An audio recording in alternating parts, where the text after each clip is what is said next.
Hello friends, this is Dr. Sudhir Nagarkar. Set exam 2011 साली झाली होती.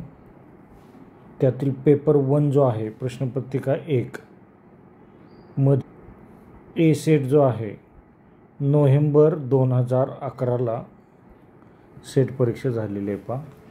तर आपण या ठिकाणी सिक्वेन्शियल MCQ पाहत आहोत. कुठले तर EVS एन्व्हायरमेंटल सायन्सचे सिक्वेन्शियल MCQ जे 100% करेक्ट आन्सर आहेत असे MCQ आपण या ठिकाणी पाहत आहोत.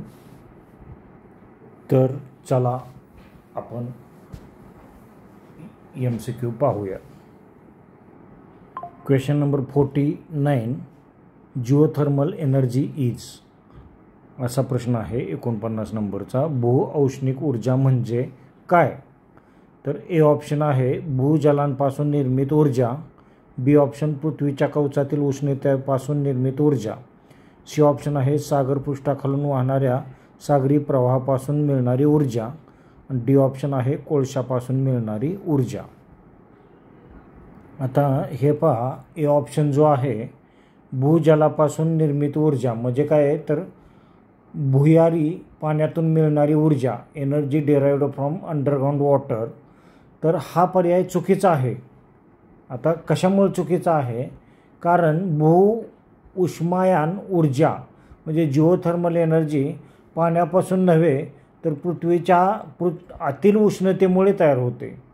म्हणजे ती पाण्यापासून निर्माण होत नाही, तर पृथ्वीच्या आतील उष्णतेमुळे तयार होते. मात्र गरम पाण्याचे झरे काही प्रमाणात या ऊर्जेच्या उपयोगासाठी महत्त्वाचे ठरू शकतात, पण ही पृथ्वीच्या आतील उष्णतेमुळे तयार होत असल्यामुळे भूजलापासून निर्मित ऊर्जा हा ऑप्शन चुकीचा आहे बाबा. Energy derived from underground water he option चुकीचा आहे. या ठिकाणी दुसरा ऑप्शन आहे पृथ्वीच्या कवचातील उष्णतेपासून निर्माण होणारी ऊर्जा. हा ऑप्शन बरोबर आहे. Energy derived from heat of the earth's crusts. तर हे उत्तर योग्य आहे, कारण पृथ्वीच्या कवचातील उष्णतेपासून ही ऊर्जा निर्मिती होत असते. म्हणजे पृथ्वीच्या आतील उष्णतेमुळे ही ऊर्जा तयार होते, त्यामुळे बी ऑप्शन हा बरोबर आहे पहा. आता सी ऑप्शन हा चुकीचा आहे. कशामुळं? तर समुद्राच्या पृष्ठभागाखालील प्रवाहामधून मिळणारी ऊर्जा जी आहे तो हा पर्याय चुकीचा आहे. कारण समुद्राच्या प्रवाहामधून मिळणारी ऊर्जा समुद्री ऊर्जा, ओशन एनर्जी म्हणून ओळखली जाते. आता ही आहे ते ओशियन एनर्जी म्हणून ओळखली जाते. त्यामुळं जी भिन्न प्रकारच्या आणि भूकवचाच्या उष्णतेशी संबंधित नाही, त्यामुळं सी हा पर्याय चुकीचा आहे. आता डी हा पर्याय जो आहे कोळशापासून मिळणारी ऊर्जा किंवा एनर्जी फ्रॉम कोल, हा पर्यायसुद्धा चुकीचा आहे. कारण कोळसा जळून मिळणारी ऊर्जा ही तापीय ऊर्जा असते. तापीय ऊर्जा किंवा त्यालाच काय म्हणतात तर थर्मल एनर्जी म्हणतात.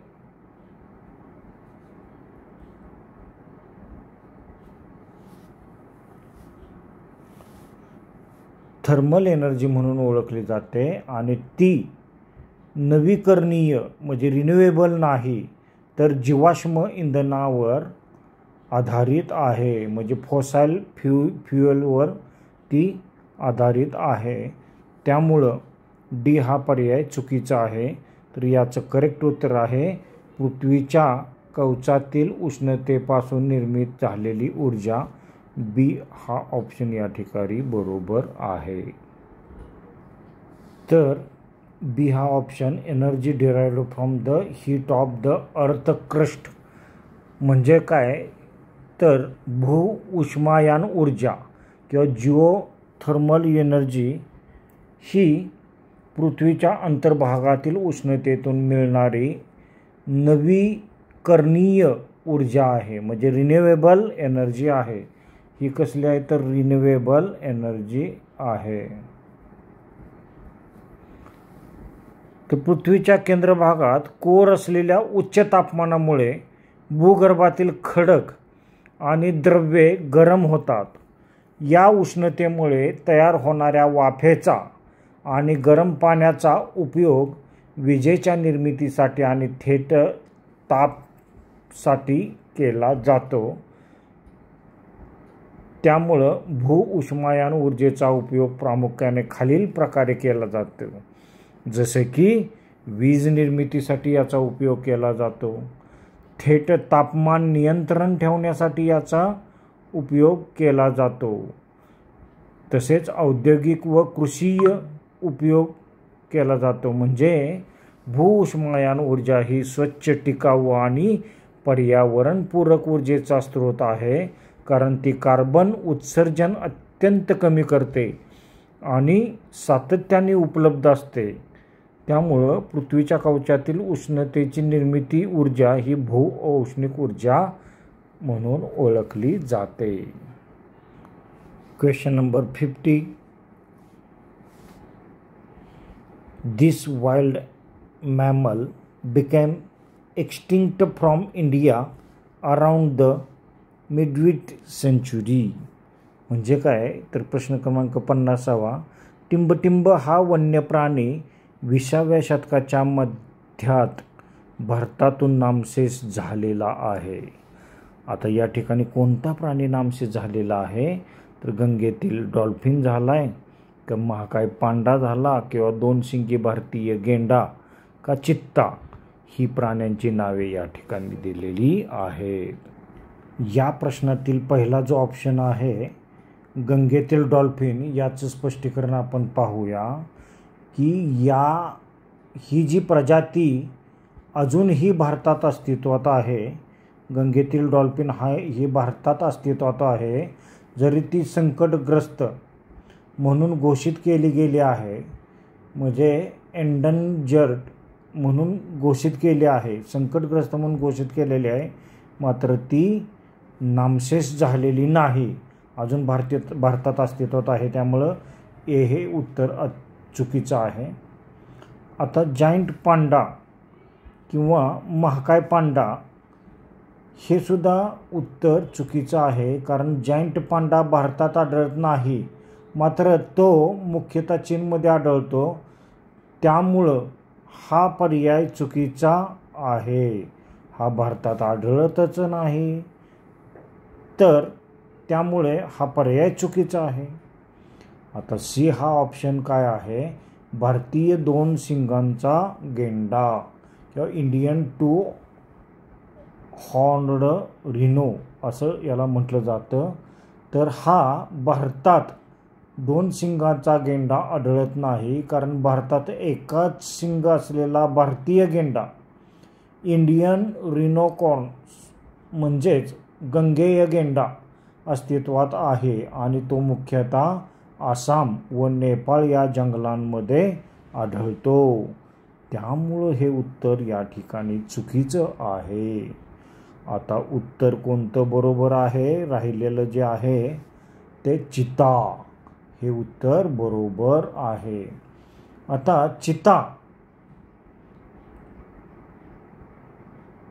हा भारतातून 20व्या शतकाच्या मध्यावर म्हणजे 1952 मध्ये, म्हणजे अधिकृतपणे म्हणजे चिता हा 1952 मध्ये काय झालेला आहे, नामशेष झालेला एकमेव वन्य सस्तन प्राणी आहे. तो शिकार, अधिवास नष्ट होणे आणि खाद्यसाखळीतील बदल यामुळे भारतातील चित्त्यांचे अस्तित्व संपुष्टात आले. त्यामुळं नामशेष कोणता प्राणी झालेला आहे, चित्ता हा प्राणी नामशेष झालेला आहे. हे उत्तर या ठिकाणी आपण लक्षात ठेवायचं आहे. डी हे हा ऑप्शन या ठिकाणी बरोबर आहे पहा. Question number 51. Global warming is due mainly to, म्हणजे जागतिक तापमान वृद्धी मुख्यतः कशामुळे होते. आता ऑप्शनमध्ये दिलेले आहेत पहा. कर्बद्वीप्रणाली वायूच्या प्रमाणात वाढ होणे, म्हणजे इन्क्रीज कार्बन डायऑक्साईड. आता इथं थोडंसं कर्बद्वीप प्राणील असा शब्द जो आहे त्यापेक्षा कार्बन डायऑक्साईड हा शब्द आपल्याला पटकन पचनी पडतो, म्हणजे इन्क्रीज इन कार्बन डायऑक्साईड हा ऑप्शन ए दिलेला आहे. Increase in oxygen, decrease in nitrogen आणि डिक्रीज इन ओझोन असे ऑप्शन या ठिकाणी दिलेले आहेत. तर या ठिकाणी इंग्लिशमधून आणि मराठीतून दोन्ही पद्धतीने आपण प्रश्नाचे वाचन करावयाचे असते. तर यातील पर्याय कोणता बरोबर आहे ते आपण पाहूया. हे पहा मित्र हो, ए हा पर्याय जो आहे इन्क्रीज इन कार्बन डायऑक्साईड हा पर्याय बरोबर आहे, कारण कार्बन डायऑक्साईडच्या प्रमाणात वाढ झालेली आहे. जागतिक तापमान वाढ ग्लोबल वॉर्मिंग ही प्रामुख्याने ग्रीनहाऊस वायूंच्या वाढत्या प्रमाणामुळे होते, ज्यामुळे कार्बन डायऑक्साईड CO2 हा प्रमुख भूमिका बजावत असतो. त्यामुळे हे उत्तर या ठिकाणी बरोबर आहे. आता ग्लोबल वॉर्मिंगची कोणती कार्य असतात, कारणे कोणती असतात, तर जीवाश्म इंधन कोळसा, पेट्रोल, डिझेल जळल्यामुळे CO2चे उत्सर्जन वाढते. त्याचबरोबर जंगल तोडीमुळे, डिफॉरेस्टेशनमुळे वातावरणातील CO2चे शोषण कमी होते. त्याचबरोबर औद्योगिकीकरण आणि वाहतूक क्षेत्रामुळे CO2 वाढीला जबाबदार असतो, त्यामुळं CO2चे प्रमाण वाढते.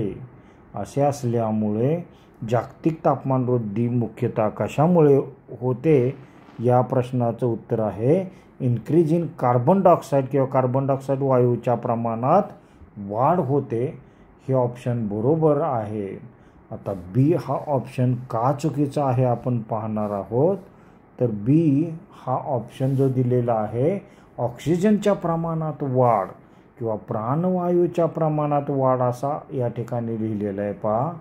तर ऑक्सिजन वाढीचा ग्लोबल वॉर्मिंगशी कोणताही संबंध नाही, त्यामुळे हा पर्याय चुकीचा आहे. त्याचबरोबर सी जो आहे नायट्रोजनच्या प्रमाणात घट होते. आता नायट्रोजनच्या प्रमाणात घट होते हा पर्याय चुकीचा आहे, कारण नायट्रोजन वायू म्हणजेच काय तर N2 हा वातावरणात मोठ्या प्रमाणावर असतो, पण त्याचा ग्लोबल वॉर्मिंगशी कोणत्याही प्रकारे थेट संबंध नाही. त्यामुळं सी पण हे उत्तर चुकीचे आहे. आणि डी जे या ठिकाणी दिलेलं आहे की डिक्रीज इन ओझोन वायूच्या प्रमाणात घट. तर ओझोन कमी झाल्याने अल्ट्रा व्हायलेट रेज किंवा UV किरण जे असतात अधिक प्रमाणात पृथ्वीवर पोहोचतात, पण ग्लोबल वॉर्मिंगचा मुख्य कारणीभूत घटक तो नाही. त्यामुळं ओझोन वायू हे सुद्धा उत्तर चुकीचं आहे. तर या ठिकाणी जागतिक तापमान वृद्धीसाठी मुख्यतः कशामुळे होते याचं उत्तर आहे की कार्बन डायऑक्साईडचे प्रमाण वायूच्या प्रमाणात वाढ होणे याचं करेक्ट उत्तर आहे ए. आणि हे पहा मित्र हो की ग्लोबल वॉर्मिंग जे आहे याचा 100% प्रश्न विचारला जातो. त्यामुळं ग्लोबल वॉर्मिंग हा शब्दावर आपण ह्या कीवर्डवर खूप काही अभ्यास करायला काही हरकत नाही. आणि त्या शब्दाशी रिलेटेड अनेक प्रश्नांची उत्तरं आपण आधीच अभ्यास करून ठेवल्यास आपल्याला कोणत्याही प्रश्नाला या ठिकाणी तोंड देताना आपण चुकीचं उत्तर न लिहिता योग्य उत्तर या ठिकाणी आपण लिहिणार आहोत. तर या ठिकाणी question number 52, barometer is used to measure. Barometer हे कशाचे मापन करण्यासाठी वापरतात. आता असा प्रश्न येतो की कशाचे मापन करण्यासाठी वापरलं जातं किंवा त्या मापनाचं एकक काय आहे. तर वाऱ्याचा वेग, शरीराचे तापमान, रक्तदाब आणि वातावरणातील दाब यापैकी आपल्याला उत्तर योग्य सांगायचं आहे. हे पहा मित्र हो, वाऱ्याचा वेग हे जे उत्तर आहे, वाऱ्याचा वेग मोजण्यासाठी अनिमीटर हे वापरले जाते. त्यामुळं ए हा ऑप्शन चुकीचा आहे.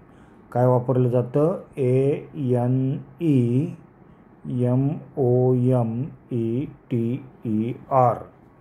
म्हणजे ॲनिमोमीटर हे वापरले जाते वाऱ्याचा वेग तपासण्यासाठी. त्यामुळं ए हा ऑप्शन चुकीचा आहे. आता बी जे आहे, शरीराचे तापमान, बॉडी टेम्परेचर मोजण्यासाठी थर्मामीटर, शरीराचे तापमान मोजण्यासाठी थर्मामीटर वापरलं जातं. काय वापरलं जातं? थर्मोमीटर वापरलं जातं.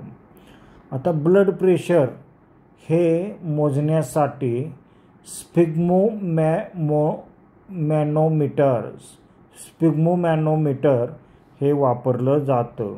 काय वापरलं जातं? SPHYGMOMANOMETER स्पिग्मोमॅनोमीटर हे वापरलं जातं काय? ब्लड प्रेशर मोजण्यासाठी.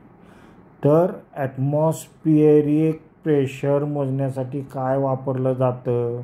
एकच ऑप्शन राहिलेला आहे पहा. तर बॅरोमीटर हे वापरलं जातं. त्यामुळं या प्रश्नाचं उत्तर आहे डी हा ऑप्शन या ठिकाणी बरोबर आहे. कारण बॅरोमीटर हा वातावरणातील हवेचा दाब मोजण्यासाठी वापरण्यात येणारे उपकरण आहे. हे हवामान अंदाजासाठी आणि उंची मोजण्यासाठी उपयुक्त ठरते. 2 प्रमुख प्रकारचे बॅरोमीटर असतात. आता पारेचा बॅरोमीटर, त्यालाच काय म्हटलं जातं? मर्क्युरियल बॅरोमीटर म्हणजे MERCURIAL बॅरोमीटर असं याला म्हटलं जातं. आणि दुसरा जो प्रकार आहे, हा पहिला प्रकार आहे आणि हा दुसरा प्रकार जो आहे त्याला अनेरॉइड बॅरोमीटर ANEROID अनेरॉइड बॅरोमीटर असं म्हटलं जातं. त्यामुळं आता हा जो पर्याय आहे की पारा किंवा तर मर्क्युरियल बॅरोमीटरमध्ये यात पारा असतो आणि त्याच्या उंचीतील बदलांमुळे दाब मोजला जातो. आणि अनेरॉइड जो आहे यात पारा नसतो आणि हवेच्या दाबामुळे त्यामध्ये असलेल्या धातूच्या ताटव्यामध्ये हालचाल होते आणि वातावरणातील दाब मोजला जातो. अशा प्रकारे ॲटमॉस्फिअर प्रेशर आणि बॅरोमीटर हे या ठिकाणी लक्षात ठेवायचं आहे. डी हा ऑप्शन या ठिकाणी बरोबर आहे पहा. Question number 53, GPS is a system that helps in locating position with the help of. म्हणजे GPS प्रणालीमध्ये स्थान निश्चिती करण्यासाठी टिंबटिंबचा उपयोग केला जातो. अतिशय सोपा प्रश्न आहे पहा की सूक्ष्म लहरी किंवा मायक्रोवेव्ज ए ऑप्शन दिलेला आहे. उपग्रह सॅटेलाईट हा बी ऑप्शन आहे.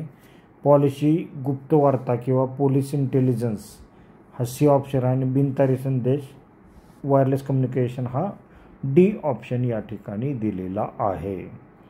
तर ओळखा पाहू कोणतं उत्तर आहे. तर मित्र हो, या ठिकाणी आपण ए ऑप्शनपासून सुरुवात करूयात. मायक्रोवेव्ह जे आहे सूक्ष्म लहरी, हे GPS सिग्नल हे रेडिओ तरंग लहरीच्या रेडिओ वेव्ज श्रेणीत येतात. पण मायक्रोवेव्ह हा पर्याय चुकीचा आहे, कारण मायक्रोवेव्हचा थेट वापर GPSसाठी होत नाही. त्यामुळं मायक्रोवेव्ह हा पर्याय चुकीचा आहे. आता बी हा पर्याय दिलेला आहे इथं सॅटेलाईट. आता सॅटेलाईट आणि GPS या ठिकाणी संबंध आहे पहा. कारण GPS म्हणजे काय, तर ग्लोबल पोझिशनिंग सिस्टीम. काय, ग्लोबल पोझिशनिंग सिस्टम असं GPSचा लॉंग फॉर्म आहे. हा एक उपग्रह आधारित नेव्हिगेशन प्रणाली आहे, जी पृथ्वीवरील कोणत्याही ठिकाणची अचूक भौगोलिक स्थान निर्धारण करण्यास मदत करते. GPS प्रणालीमध्ये 24 कृत्रिम उपग्रहांचा म्हणजे 24 कृत्रिम उपग्रहांचा समूह कार्यरत असतो. किती? 24 कृत्रिम उपग्रहांचा समूह कार्यरत असतो, जे पृथ्वीच्या कक्षेत फिरत राहतात आणि सतत सिग्नल प्रसारित करत असतात. आणि GPS रिसिव्हर या उपग्रहांकडून सिग्नल प्राप्त करून त्या आधारावर अचूक स्थान निश्चिती करतो. त्यामुळं सॅटेलाईट हे उत्तर या ठिकाणी बरोबर आहे. अचूक उत्तर या ठिकाणी बी आहे पहा, म्हणजे योग्य उत्तर. आता सी पर्याय जो दिलेला आहे पोलीस गुप्तचर यंत्रणा, तर हा पण चुकीचाच असणार आहे. कशामुळे, तर GPS हा पोलिसांच्या गुप्तचर यंत्रणेवर अवलंबून नसतो, तर उपग्रहावर आधारित आहे. त्यामुळे हा पर्याय चुकीचा आहे. डी पण पर्याय चुकीचा आहे, बिनतारी संदेश किंवा वायरलेस कम्युनिकेशन. कारण GPS सिग्नल हे वायरलेस स्वरूपात असले तरी GPS मुख्यतः उपग्रहांवर आधारित असतो. त्यामुळे हा पर्याय अर्धवट योग्य आहे, पण पूर्णपणे योग्य नाही. त्यामुळे वायरलेस कम्युनिकेशन हे सुद्धा उत्तर चुकीचं आहे.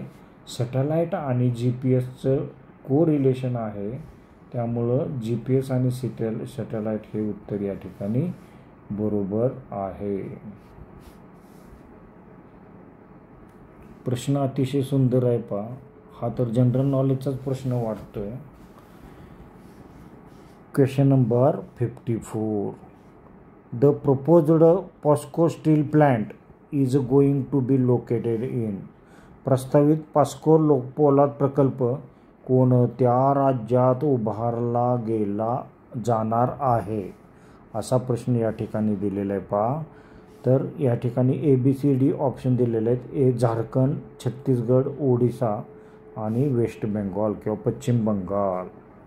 तर या ठिकाणी आपण डायरेक्ट उत्तर या ठिकाणी आपण सांगणार आहोत. कारण पॉस्को पोलाद प्रकल्प हा कोणत्या राज्यात उभारला जाणार आहे, तर ओडिसामध्ये हा प्रकल्प उभारला जाणार आहे. तर दक्षिण कोरियाची प्रसिद्ध पोलाद उत्पादक कंपनी कोणती आहे, तर पॉस्को स्टील प्लांट.